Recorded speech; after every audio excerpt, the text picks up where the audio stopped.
Roots Tech, I was given the opportunity to try ProTools, and I've used it off and on, but I thought I'd share with you in this and upcoming videos some of the aspects of it and how it can be helpful for your genealogy.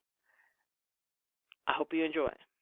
So you can see at this screen that there are several aspects of ProTools. So there's the tree checker, there's enhanced shared matches, smart filters, charts and reports, tree mapper, and tree insights.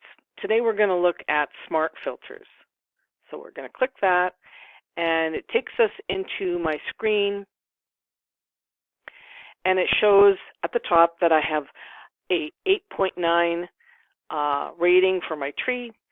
It also shows one possible duplicates. It has 1,416 no documents, other tree documentation 47, and other possible errors 65. So there are a few things that we can do, and let's look at one of the things is you can type in a specific name. So in this case, I'm going to use Middleborough. And we can use, and I'm going to choose it as a surname, but I could, if it was a first name or just if I wanted to leave it wide open, I could just leave it wide open. But I'm going to say surname. And so now it's going to filter through all the people that I had originally in my tree and narrow it down to just a few people.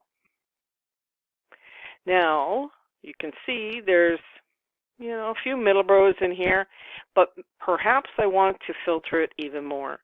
So what if I go to here and I look at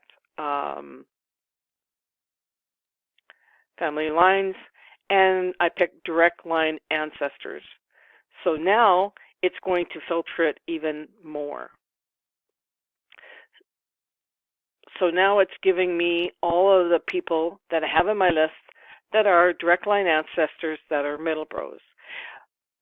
And if I want to filter it a little bit more, I can choose any one of the possible errors. So I can pick possible duplicates, people with no sources, people with only tree sources, and other possible errors.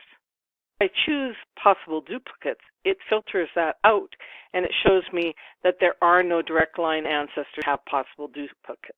And that's a good thing. So how about people with no sources? Well, it does show that I have John Middleborough, and he's missing a source. So that would be something that I could dig into. If I click on the people with only tree sources, that means that I've added this person from someone else's tree. Now, this is something I don't normally do, so I'm not surprised when I see that there are no results for that. If I click on other possible errors, in this case, it says I have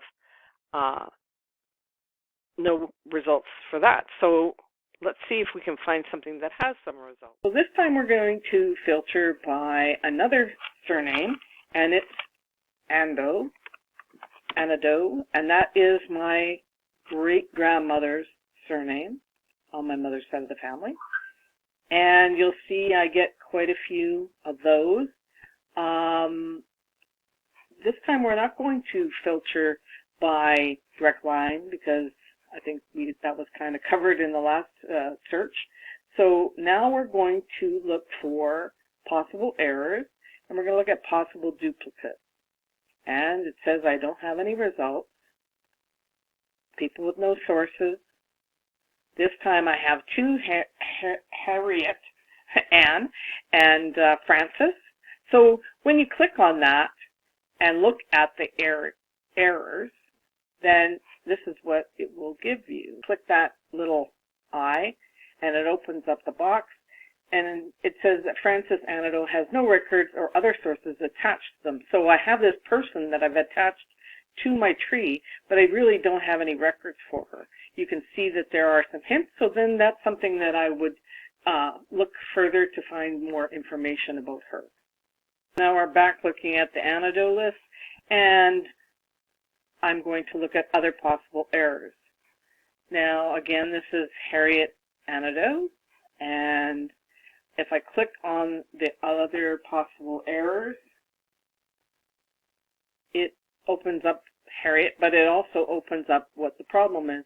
And it says that residents listed more than 1 year before birth date. And so you can see that although Harriet's born in 1909, for some reason I have Harriet in 1901 living in this location, but how can that be if she hasn't even been born yet? So possibly it's some misunderstanding. It's attached to Harriet Anadeau, born in 1909, when in fact it's probably Harriet Anadeau who is married to Richard Anadeau. So it just starts to point out some things that you need to do to correct on your tree. Now, another thing I wanted to point out is there is this new star that you can highlight, and I believe you can highlight up to 3 people.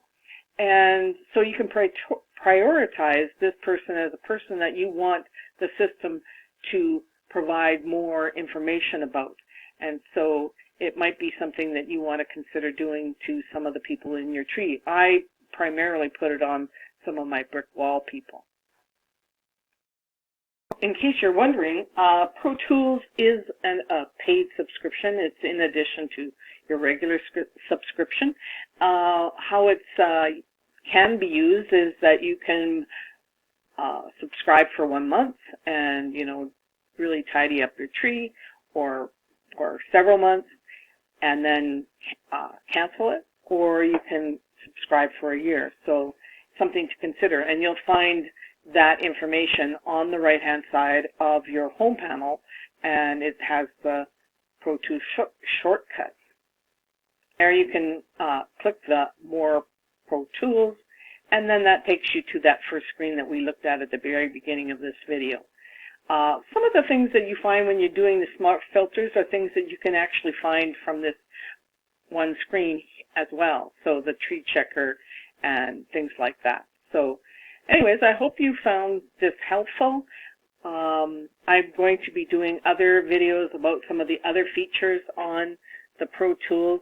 I will put a link to the ProTools so you can get more information, and maybe it's a good fit for you for a month or for a year, whatever. Just work on tidying up your tree whenever you can. Have a great day. Happy hunting.